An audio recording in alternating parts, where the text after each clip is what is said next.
እመቤቴን ነው የምላችሁ በህይወቴ እንደዚህ ገጥሞኝ አያውቅም።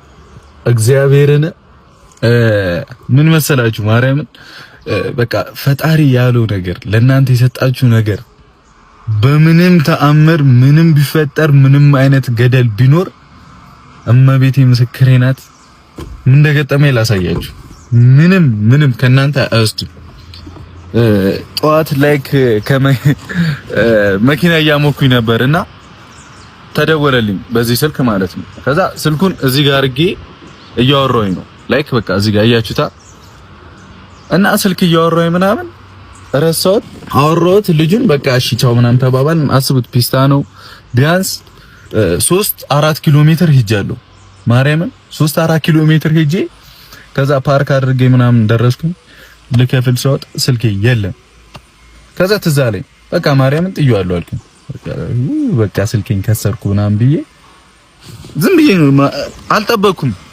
ስወጣ አስቡት ከ3-4 ኪሎ ሜትር ሄጄ ማርያምን አገኘው ስልኩ እዚሁ ቁጭ እንዳለ አስቡት። እኔ እንጃ በቃ በፈጣሪ ማለት የእናንተ የሆነ ነገር ፈጣሪ ለእናንተ ብሎ በሰጣችሁ ነገር ላይ ምንም ማንም ቢመጣ ቢሞት ሊወስዱ አይችልም። ቢያንስ 4 ኪሎ ሜትር እዚህ ጋር ቁጭ ብሎ ስልኩ ያለ ምንም ምክንያት ደረስኩኝ ሳይወርቅ ምናምን። ግርም እመቤቴ በጣም ግርም። በቃ ፈጣሪ ያለላችሁ ነገር በህይወታችሁ ላይ ምንም አንዳች ነገር አይጎድልም። እሱ ከሰጣችሁ ነገር ላይ ማንም ምንም ቢሆን ሊወስድባችሁ አይችልም። ላይክ ጠዋት ከቤት ስነሳ በቃ ሰላም ዋለኝ መንገዴን አደራ ብዬ እመቤቴ ነው የወጣሁት። ግን በቃ እቺ ነገር ገጥማኝ አስተማረኝ። በጣም በትልቁ ነው ያስተማረኝ ማርያም።